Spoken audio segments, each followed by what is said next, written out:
안녕하세요, 마이린님. 오늘은 일요일입니다. 이번 주, 한 주 이렇게 마무리 잘하고, 다음 주가 내일이죠. 내일부터는 해야 할 일이 많기 때문에 마음을 진짜 다잡고 오늘 한번 하루 잘 보내보도록 하겠습니다. 시험도 잘하고 있어요. 요즘에 운동 수행 능력도 잘 나오고 모두 다 너무 잘 되어가고 있는 것 같아요. 자, 그러면 밥 프로크터님의 책이고요. 밥 프로크터님의 책인데 나폴레온 힐님의 가르침이 나오네요. 스승, 멘토나 마찬가지야. 나폴레온 힐. 오케이, 가난과 부 모두 생각에서 나온다. Absolutely. 목적과 비전, 목표가 필요하다. 근데 이 책을 다 읽었네요, 제가. 오케이. 진짜 다 읽었어요. 시간 관리라는 환상에서 벗어나라. 할 수 있다고 믿는 사람은 모든 걸 할 수 있다. 여전히 매일 두려움에 사로잡혀 있는가? 아니요. 그렇다면 당신의 인생의 맨 처음 교훈 아직 깨닫지 못했다. 래프 웰더 에머슨. 단어를 나쁘는 here. 밥 프로크터, 에머슨. 오케이. 시간 관리라는 환상. 시간 관리? 시간 관리 효율성. 요즘에 지금 효율 있게 잘 쓰는 것 같아요. 예전에는 30분 하고 쉬고 30분 하고 쉬고 했는데 요즘에는 그냥 2시간? 왜냐면은 하루를 이틀로 사용하는 게 다음 주의 목표이기 때문에 이걸 지금 현재 리허설 예행 연습 방식으로 잘하고 있습니다. 내일 그래서 일어나서 어쨌든 루틴하고 이제 외부 활동하고 그러고 이틀로 이렇게 사는 거죠. 네, 요즘 시간 관리에 대해 관심이 높아졌습니다. 네, 스킵할 부분은 하고, 그러니까 속독할 부분은 하고, 정독할 부분은 정독하도록 하겠습니다. 오케이. 중요한 차이가 있다고 하시는데요. 흔히 말하는 시간 관리는 할 일을 주어진 일정에 최대한 깔끔하게 정리해 놓는 것이라고 합니다. 우선순위 설정은 정말로 중요한 과제에만 집중하고 나머지는 줄이거나 없애는 것을 말합니다. 예산 편성, 우선순위를 정한다는 것은 자신이 관여하는 활동이 얼마나 가치 있는지 따져서 선택과 집중을 하는 것입니다. 작은 실험을 하나 제안하겠습니다. 지금 자신의 삶을 돌아보고, 한번 돌아보고요. 자신이 관여하고 있는 활동들을 짚어봅시다. 네, 짚어봤고요. 그 다음, 자신이 성취하고 싶은 것은 무엇인지 생각해보자. 네, 있어요. 2가지. 분명히 당신에게는 매주 1~2시간은 새는 시간이 있을 것입니다. 그 시간을 모아 당신의 목표에 투자할 수 있습니다. 새는 시간이 없어요. 진짜로. 네. 많은 시간은 아니어도 의미는 큽니다. 이번에는 당신, 오케이. 시간이 무한정이라고 생각하면 시간을 낭비하기 쉽습니다. 낭비하기 쉽다라기보다는 긴장감이 떨어지는 것? 예전에는 이제 5시간 걸려서 했던 거고 30분 하고 쉬니까 뭔가 모멘텀 이라 그래서 가속도가 좀 붙지 않는 느낌이 있었거든요. 근데 이번에는 2시간에 완전히 압축해서 몰아서 하니까 훨씬 더 나은 것 같아요, 저는. 근데 또 이 방법도 괜찮고 또 저 방법도 괜찮기는 한데 우선은 다음 주는 외부 활동을 무조건 해야 되기 때문에 네, 지금 이 방법으로 한번 해보도록 하겠습니다. 그래서 시간이 무한정이라고 생각하면 시간은 낭비하기 쉽습니다. 하지만 그 인식을 바꾸면 시간은 더할 수 없이 귀해집니다. 요점은 시간은 항상 귀하다는 것이죠. 그쵸? 맞아요. 거래라는 개념에 몰두한다. 육아. 우리가 돈을 절약하려고 하는 행동 대부분은 결핍과 한계의 마인드셋에서 나옵니다. 당장 푼을 아꼈다는 뿌듯함에 소득 창출에 집중해서 얻을 수 있는 풍요를 놓치게 됩니다. 맞아요. 이게 제가 예전에는 진짜 막 1불, 2불 이렇게 아끼고 했는데 요즘에 드는 생각은 이 시간에 차라리 이거 아끼려고 왔다 갔다 하고 설칭하고 하는 시간에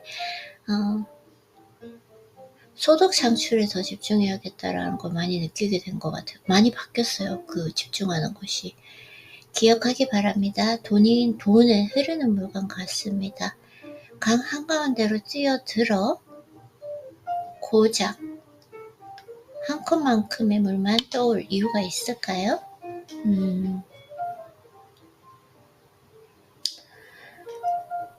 오케이. 지난 2년간 당신은 무엇을 하느라 이 수익을 벌어들이지 못했을까? 우리는 잠깐만요. 다시 지금 올라가고 있어요.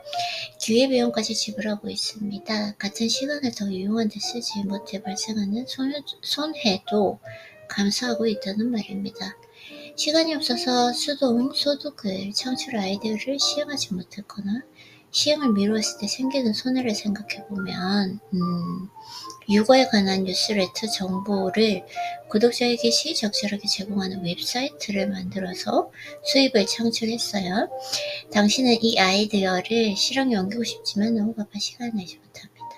그래서 여유가 생길 때까지 기다리면서 1년, 2년이 지났고 마침내 당신 일을 추진하고 웹사이트 성장을 거듭해 이듬해부터 구독료와 광고 수익으로 매우 5,000달러를 벌어들이고 있습니다. 지난 2년간 당신은 무엇을 하나 이 수익을 벌어들이지 못했을까요? 동료들과 어울리고 없고요. 전화를 수다 떨고 없어요. TV 보고 TV 안 보고요. 친구들과 메시지 휴대폰 사용 안 하고요. 인터넷 서핑하느라 바쁘다. 인터넷 서핑도 안 하죠? 꼭 사야 될 거 아니면 안 하는 것 같아요. 2년 전 당신은 이런 일을 하느라 너무 바빠서 예전에 과거의 저의 모습이었던 것 같아요. 그때의 분주함이 무엇을 가져다 주었나? 사업을 미룬 탓에 발생한 손해를 덮을 정도로 소중한 일이었나? 우리는 돈을 절약하려고 하는 활동 대부분은 결핍과 한계의 마인드셋에서 나온다. 정말 이런 경험을 다 했던 것 같아요. 과거에 진짜 1불, 2불. 시간이 명확하게 내가 하고자 하는 일이 없으니까 그런 것에 더 신경을 썼던 것 같아요. 그래서 당장 몇 푼을 아꼈다는 뿌듯함에 소득 창출에 집중해서 얻을 수 있는 풍요를 놓치게 된다. 기억하기 바랍니다. 돈은 흐르는 물과 같습니다. 강 한가운데로 뛰어들어 고작 한 컵만큼의 물만 떠올릴 이유가 있을까요? 또 하나의 지독한 시간 낭비는 만약 뭐뭐 하면 어쩌지? 라는 질문을 반복하는 것입니다. 생각이죠. 생각을 줄여야 되는가? 사람들은 일어날지 말지 모르는 일을 걱정하며 시간을 보냅니다. 돌이킬 수 없는 과거의 일을 마음속에 반복 재생하며 현재를 낭비하는 거죠. 마크 트웨인이 한 말이 있습니다. 나는 노인이고 이때껏 엄청나게 많은 문제를 염려했지만 그중 대부분은 일어나지 않았어. 어떻게 될지 모르는 일이나 이미 벌어진 일을 두고 안달복달 속을 태우는 사람들에게 해주고 싶은 말입니다. 기후는 현실과 무관한 문제로 마음을 채우고 소중한 시간을 낭비하는 일입니다. 이것도 명확하게 할 일이 없기 때문에 이런 생각을 하고 있는 거죠. 명확하게 할 일이 없으면 그냥 이런 생각을 하게 인간의 내 자체 본성이 그런 거죠, 뭐. 오래 걸린다고 중요한 일은 아닙니다. 흔히 시간이 많이 드는 일을 중요한 일이라고 착각하기 쉽습니다. 대표적인 게 이메일입니다. 저 딱 한 번만 체크하거든요. 이게 이상하게 그걸 정해놓지 않으면 하루에 몇 번을 열어보는데 사실 하루에 딱 한 번만 체크하고 주말에는 체크하지 않고 이래도 충분합니다. 우리는 이메일을 정리하고 답하는 데 시간을 많이 쓰고요. 나와 같다면 이메일 처리를 시간과 에너지 빨아먹는 블랙홀로 생각할 것입니다. 맞아요. 당신이 7일 동안 이메일을 확인할 수 없게 된다면 어떻게 될까요? 아무 일도 일어나지 않아요. 일주일에 한 번씩 하시는 분들도 계시기는 계세요. 그쵸? 사실. 문자 메시지도 마찬가지다. 저도 문자를 안 하거든요. 아예 안 해요. 그러니까 진짜 문자 메시지 같은 경우에도 운동 가기 전에, 왜냐면 휴대폰으로 음악 틀을 때, 네, 그때 한 번 체크하죠. 아무 일도 일어나지 않아요. 그때 체크해도. 당신이 일주일 동안 출장이나 휴가를 떠난 바람에 바로 답해주지 못했다면 그랬다고 모든 게 아니요. 자, 이렇게 실시간 정보 교환에 목숨을 걸지만 사실 정보의 99%는 취급하지 않습니다. 기술 발전이 여러 면에서 살기 편한 세상을 만들었습니다. 하지만 누구나 언제나 어떤 일로 연락할 수 있게 되면서 중요하지 않은 일에 수다를 떨면서 엄청난 시간을 허비하게 되었다. 기술의 최대 미덕은 일상적이고 반복적인 작업을 자동화하는 데 있다. 맞아요. 자동화하는 데 있다. 나는 사무 자동화 시절을 예로 듭니다. 언제적 이야기는 쉽겠지만 내가 나이가 많아? 그러니 이해해주기 바랍니다. 회사마다 비서군단이 있었다고 해요. 임무가 막중했고 오케이. Secretary Pool이라고 불렀습니다. 이런 대규모 인력이 필요한 만큼 요즘에는 AI가 이 비서 일을 다 하니까 와 진짜 좋은 것 같아요. 전 너무너무 좋거든요. 챗GPT가. 그래서 과거에 뭐 속기를 하고 타자를 하고 질의 양과 요즘에는 뭐 AI가 다 하니까요. 이 문제는 사람들이 내게 자주 묻는 또 다른 문제로 이어집니다. 바로 비즈니스에서 우위를 점이하려면 최신 기술을 배워야 할까라는 물음입니다. 그렇기도 하고 아니기도 합니다. 무엇이 유용한지 알려고 모든 최신 프로그램을 배울 필요는 없습니다. 지금 엑셀이 나오죠. 엑셀 같은 경우에는 뭐 지금 AI가 그냥 한 번에 다 처리하니까요. 그 다음에 파워포인트, PPT 같은 경우에도 PDF로 다 하니까. 노력을 어디에 쏟을지 알아야 합니다. 파레토 법칙 80대 20. 이 시간에 대한 거네요. 오늘 여기에는. 제가 이 활동을 했었어요. 하루 동안 수행하는 일을 30분마다 기록해서 그때 시작을 한 게 지금까지 오게 된 것 같아요. 그래서 에너지 써는 것을 고도로 신중히 분발하고 일을 너무 많이 버리지 않는 것이 최선이다. 목표에 빨리 도달하게 해주고 성공을 지지하지 않게 해주는 일들에 집중해야 합니다. 시간 부족을 느낄 때야말로 책임감을 느끼고 우선순위를 겨뤄. 이거 쉽에 관한 거예요. 오케이, 여기 나왔네요. 부로 가는 길에 필요한 것들만 고르는 법. 그래서 예전에는 좀 속독을 많이 해서 처음에는 완전히 다독을 했죠. 다독. 그리고 속독. 그리고 정독으로 갔다가 지금은 속독과 정독을 맞춰서 하는 이 부분이 이제 본론이에요. 결국은 부로 가는 길에 필요한 것들만 고르는 바. 사실상 모든 시간관리 시스템 우리에게 여러 프로젝트의 우선순위를 정해서 정말로 중요한 일에 집중하라고 가르칩니다. 오케이.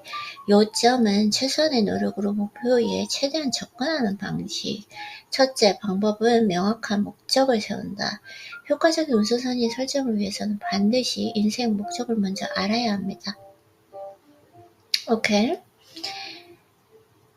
오직 정상 등반에 초점을 맞추고 모든 과제를 이 목적에 견주어 판단해야 합니다. 당신의 이 목적을 향해 가장 멀리 가장 빠르게 밀어줄 일들이 목록의 상위를 차지합니다.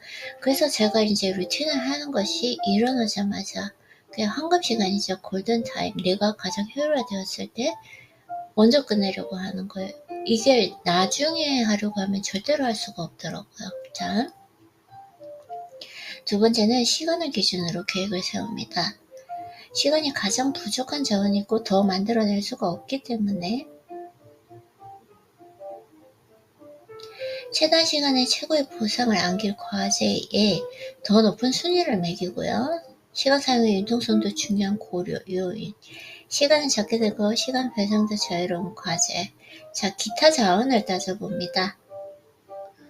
오케이. 사용자들이 최종 감량 자료, 웹사이트, 블로그 시작, 대해서 강연을 하고 나만의 노하우를 담은 최종 감량 프로그램 만들어 특허를 내고 나의 경험과 노하우를 정리해 책을 쓰고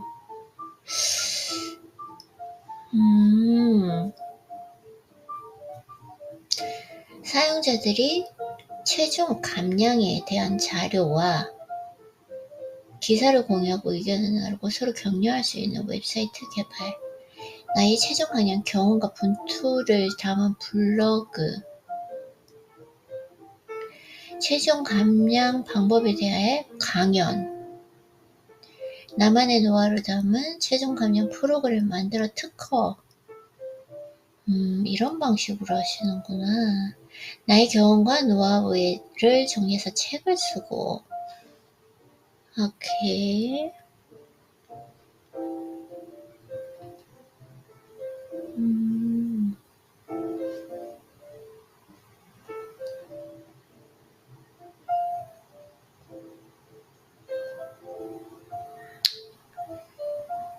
그러면 순서가 다음과 같이 바뀝니다. 다시 재별하는 것인데, 나의 최종 감량 경험과 분투를 담은 블로그 시작, 최종 감량 방법에 대해서 강연, 사용자들이 최종 감량에 대한 자료와 기사를 공부, 의견, 웹사이트, 프로그램을 만들고 책을 쓰고.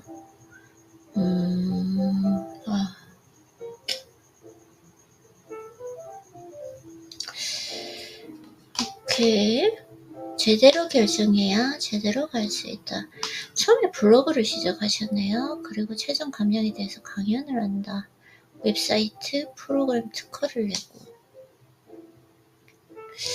의사결정 스킬을 가르치지 않은 것은 늘 안타깝게 생각합니다.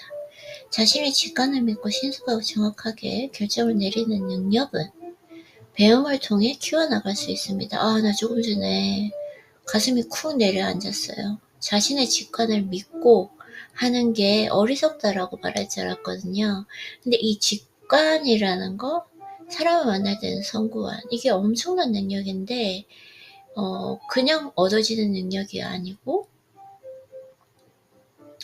오랫동안 나 자신을 훈련하면서 알게 되는, 나 자신에 대해서 공부를 하면서 연습할수록 능숙해지고요.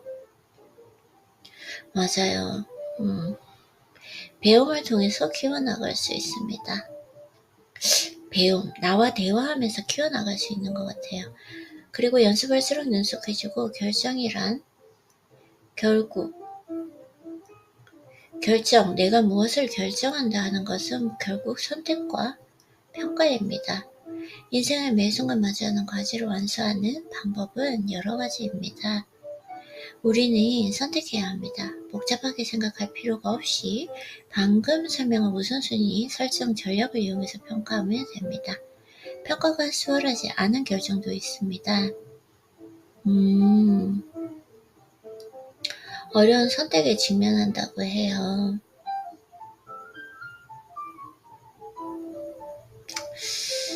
중요한 선택의 갈림길에 섰을 때 사람들은 일종의 정신적 마비를 겪는다. 그런가? 그러지도 않은 것 같아요. 중요한 선택의 갈림길에 섰을 때 저는 그러지? 오케이. 미지에 대한 두려움 때문에 결정을 차일피일 미룬다. 부의 원리를 익히기 위해서는 먼저 부의 마음을 개발해서 낡은 믿음이 제자거리며 뭐뭐 하면 어떠지? 라는 걸 버려야 되고, 신속한 결정을 내려야 합니다. 큰 결정도 예외는 아닙니다. 결정은 당신이 누구이고 당신의 목적이 무엇인지에 대해 직접적인 반영입니다. 각각의 결정이 자신에게 품은 믿음과 자신이 나아가는 방향을 공식화한다. 오케이.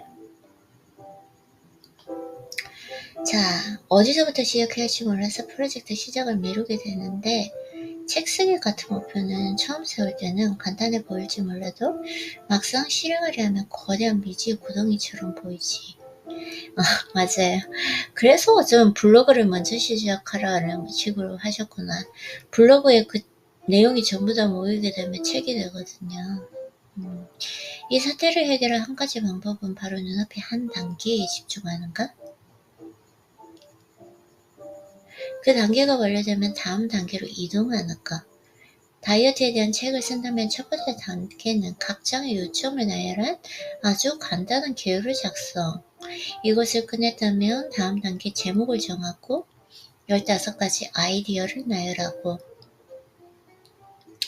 순서대로 배치한 다음에 5분씩 쓰고 프로젝트 전체가 아니라 매 단계에 집중하고 책 쓰기란 아이디어에 따라부터 그냥 조금씩 나누는 거죠. 큰 개념부터 작은 개념으로 나눠가는 거.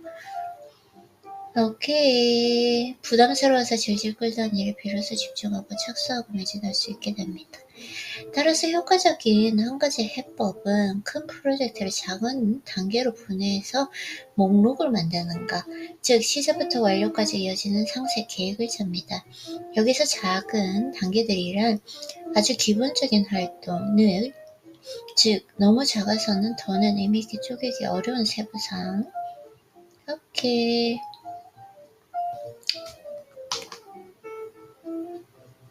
시작이 반 이상이다. 전체 과정의 첫 단계는 자신의 의도를 시각하는 것입니다. 의도가 어떻게 발현할지는 아직 알 수가 없습니다. 나의 의도를 시각하는 것이다. 의도가 어떻게 발현할지는 아직 알 수가 없습니다. 하지만 일단 명확한 목적을 가졌다면 반드시 행동해야 합니다. 처음 몇 단계가 떠오르면 이제는 직접 그 발현 과정에 뛰어들고 자신의 진심을 증명할 차례입니다. 오케이.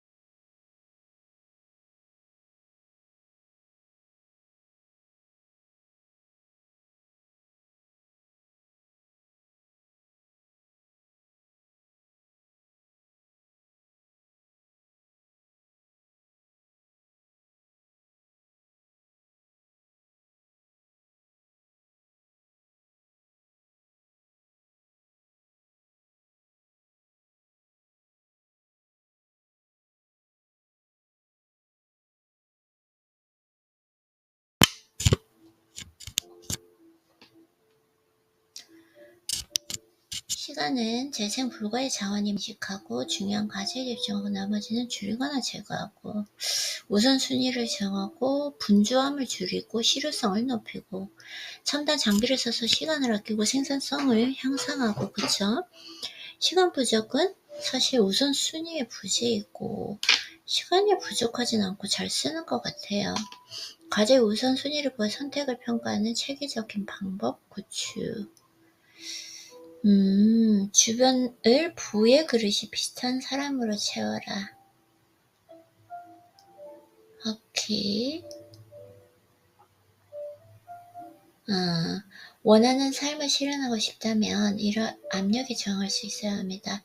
남들이 하지 않을 것을 해야 합니다. 남들이 던진 의심의 눈초리를 무시하고 내가 가려는 길을 꿋꿋이 가야 한다. 무슨 내용인지 알 것 같아요.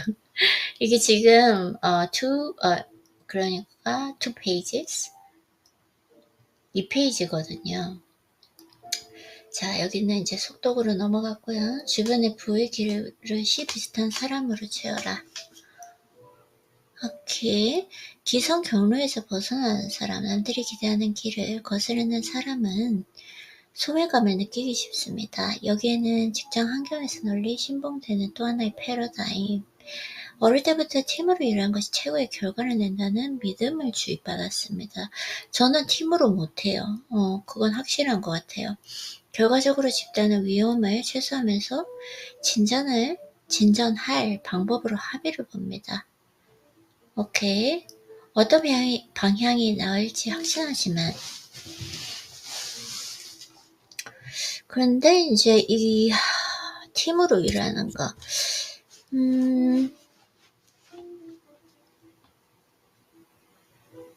사실상 없기 때문입니다. 그들은 모두 용인할 만한 이것이 내가 진심으로 삶을 바꾸고 싶다면 비슷한 마인드셋을 가진 사람들 사이에 있어야 한다고 입 아프게 말하는 이유입니다. 이해를 거부하는 사람에게 당신의 행동과 생각을 끝없이 설명해야 한다면 시간이 흐르면서 당신의 결의는, 그쵸. 이게 정말 중요해요. 오케이.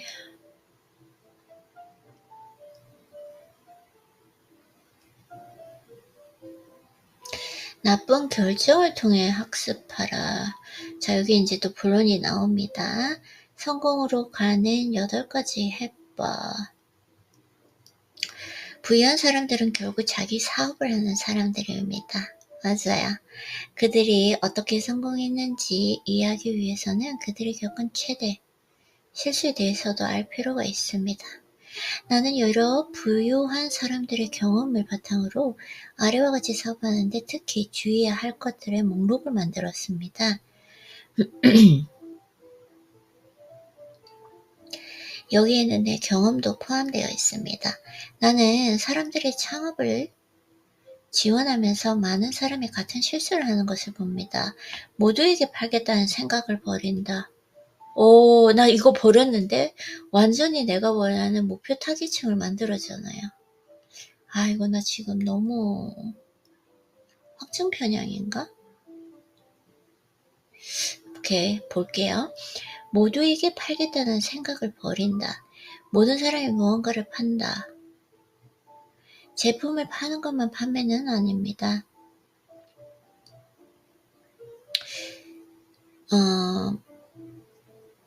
일부 창업자들이 처음 저지른 실수 중 하나가 모두에게 팔려고 하는 것. 영업이 먹히는 고객이 있고 그렇지 않은 고객이 있다. 초창기에 잠재적 거래 관계를 바라고 접근한 사람을 거르지 않고 응대했습니다. 그 탓에 승산 없는 거래를 주선하며 시간 엄청나게 낭비했어요. 저도 제가 가지고 있는 아이디어가 이 특정 계층에 있는 사람들만이 할 수 있는 아이디어이기 때문에 만들었거든요. 일자리가 아닌 부를 만듭니다. 어떤 이들은 내가 수동소득에 너무 목을 맨다고 생각합니다. 하지만 진정한 부의 창출은 현금 흐름의 관건이라는 것을 이해해야 합니다. 많은 창업자가 자금과 시간이 있는 대로 살짝 털어 넣어야 하는 소매업을 시작하거나 인수합니다. 주머니에 돈이 들어오는 사업을 해야 합니다. 돈을 투자하기 전에 그 돈을 어떻게 회수할지부터 분명히 해두어야 합니다. 오케이. 현재와 같이 인터넷 사업의 시대에는 자금 사정 개선을 위한 수익성 있는 사업을 쉽게 시작할 수 있죠. 진짜요. 너무 감사한 것 같아요. 이런 시대에 살고 있다는 게. 지출을 두려워하지 않는다? 오케이. 이건 뭐죠? 투자금? 상대적으로 적은 투자금으로 시작한 것이 좋지만 그렇다고 당신의 환경이 항상 엄색해야 한다는 뜻은 아닙니다. 성장을 위해 지불할 가치가 있는 것들이 있습니다. 전략이 효율을 막지 않도록 해야 한다. 효율을 막지 않도록. 때로는 자신이 직접 하는 것보다 오케이. 이제 아웃소싱 나오죠? 항상 얘기하시는 거예요. 그래서 돈을 아낄 때와 쓸 때를 분별하는 지혜는 하루아침에 생기지 않습니다. 막 시작하는 초보자라면 경험 있는 사람에게 물어보고요. 때로는 조언을 구했다는 생각만으로도 무엇이 옳은 선택인지 분명해집니다. 해당 지출을 상식선에 정당할 자신이 없다면 그 지출은 실수일 가능성이 높습니다. 반대로 지출 깊이를 정당화하기 힘들 때도 있습니다. 물어봐야 되고 조언을 분명해지고 그래서 절약이 효율을 막지 않도록 해야 하는 거. 이 말이에요, 결국은. 내가 절약이 효율을 막지 않도록 해야 되는 거. 저에 대한 경우는 뭐죠? 내가 만약에 유튜브 영상을 만드는데 본격적으로 해야 되겠다고 만약에 하면 차라리 지출을 해야 돼요. 그 편집자를 둬야 되는 게 맞죠. 저한테는 편집이 전혀 맞지도 않고 이 효율을 완전히 막는 거기 때문에 투자죠. 오케이. 나왔어요. 언제나 정직하게 행동한다. 이건 너무 좋아요, 이건. 정직. 저는 가장 중요한 게, 진심과 진정성, 신뢰라고 생각하거든요. 인생에서. 인간관계, 사업. 모두 다. 사업이 처음이라면 우스꽝 척 하지 말아야 합니다. 경험치를 속이지 말라는 뜻입니다. 저도 제가 생각하는 거랑 맞아요. 처음에는 그걸 정확하게 나의 위치를 오픈하고 시작하려고 했어요. 그쵸? 일부 개인 사업자는 스스로 배우게 되어 실제하지 않는 경력의 아우라를 만들어내려고 한다. 오케이.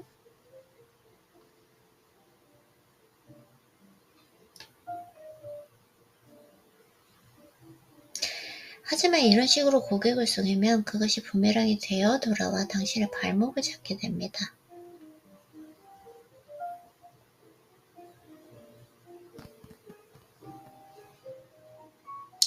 사람들도 바보가 아니라서 상대가 부정적이면 단번에 눈치를 챕니다. 단번에 눈치를 못 채더라도 분명히 언젠가 눈치를 채요. 당시에는 당신을 믿을지라도 어느 시점에선 결국 사실을 알게 될 것입니다. 거짓말을 해야 할 정도로 벌이가 다급한 상황이라면 아직 자기 사업을 시작할 때가 아닙니다. 남들에게 진정한 가치를 제공하고 그에 상하는 가격을 청구할 수 없다면 아직 개업할 준비가 되지 않았다는 뜻입니다. 기량을 더 개발하는 것이 먼저입니다.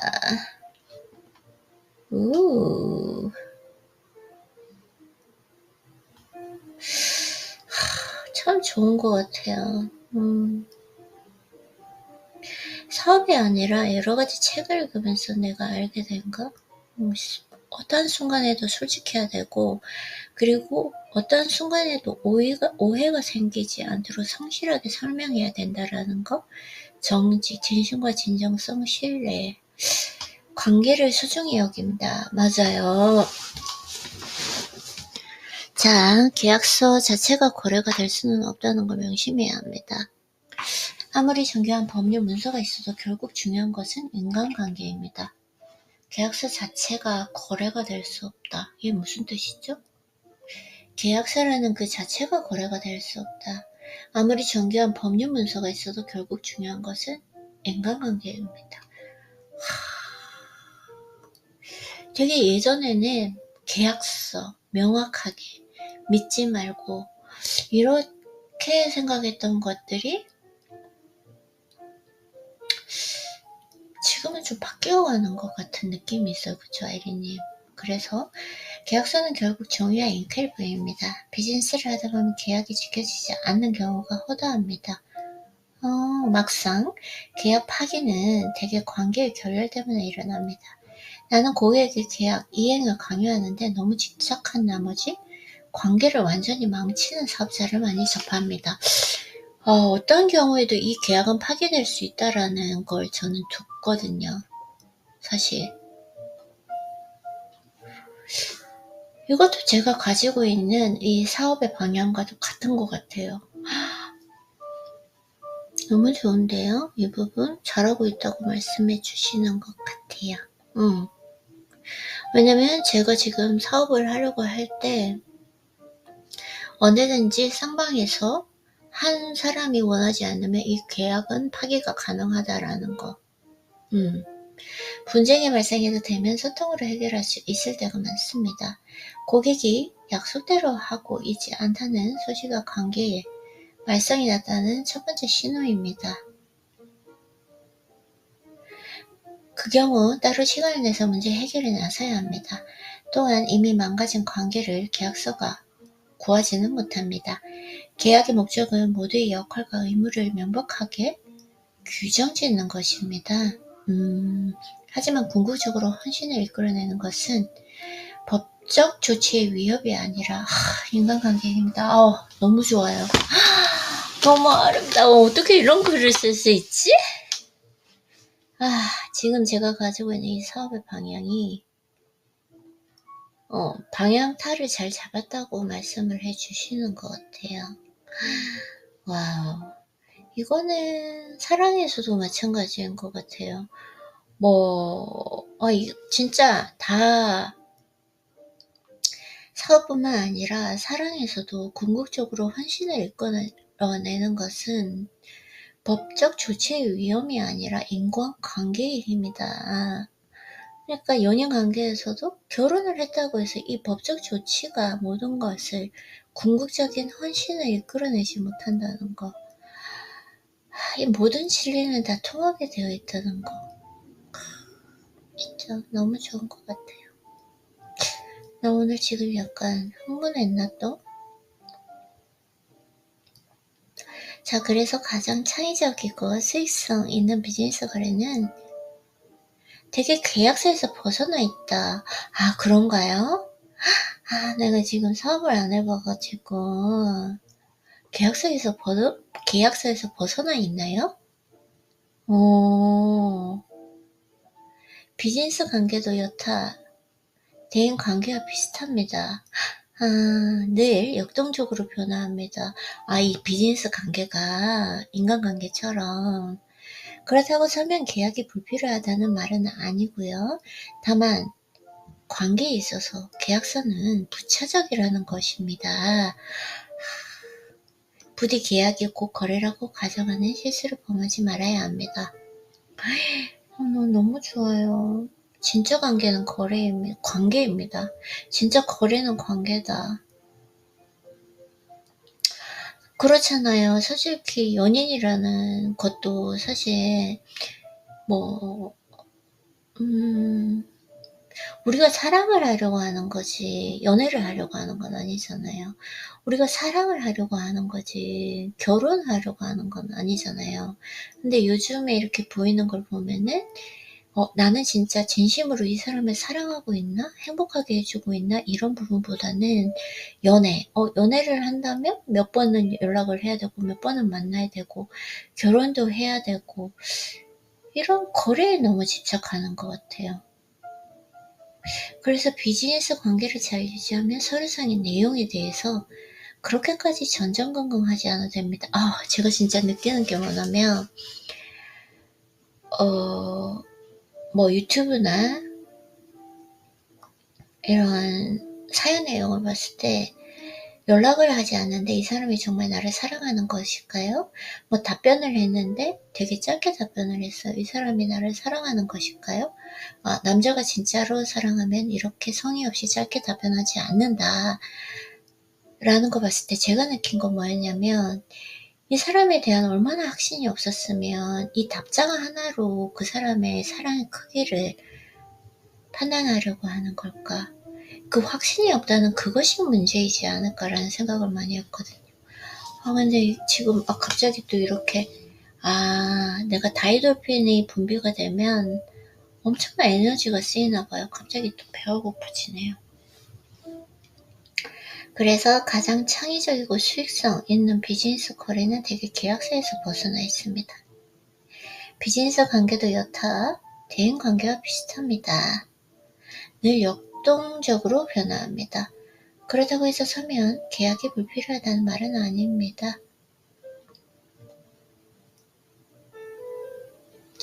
계약서에서 벗어나 있다. 다만 관계에 있어서 계약서는 부차적이라는 뜻입니다. 부디 계약이 곧 거래라고 가정하는 실수를 범하지 말아야 합니다. 진짜 거래는 관계입니다. 비즈니스 관계를 잘 유지하면 서류상의 내용에 대해서 그렇게까지 전전긍긍하지 않아도 됩니다.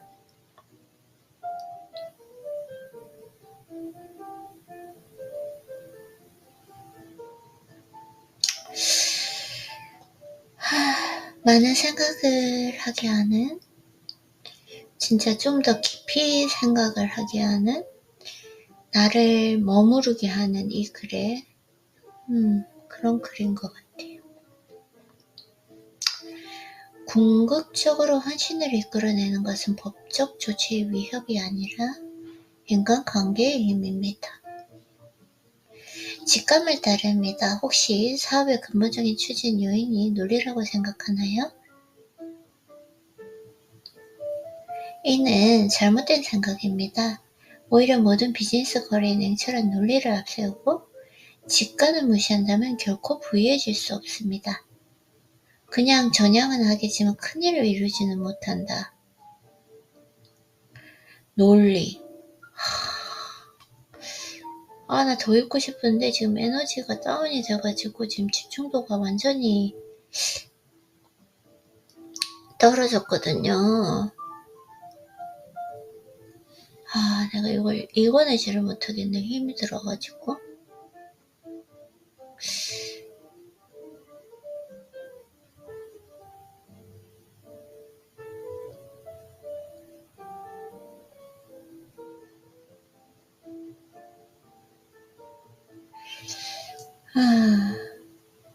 어떻게 할까요? 좀 쉬다가?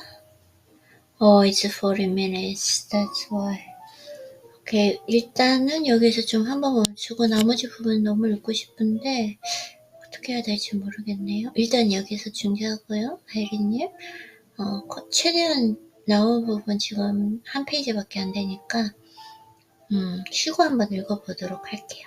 네.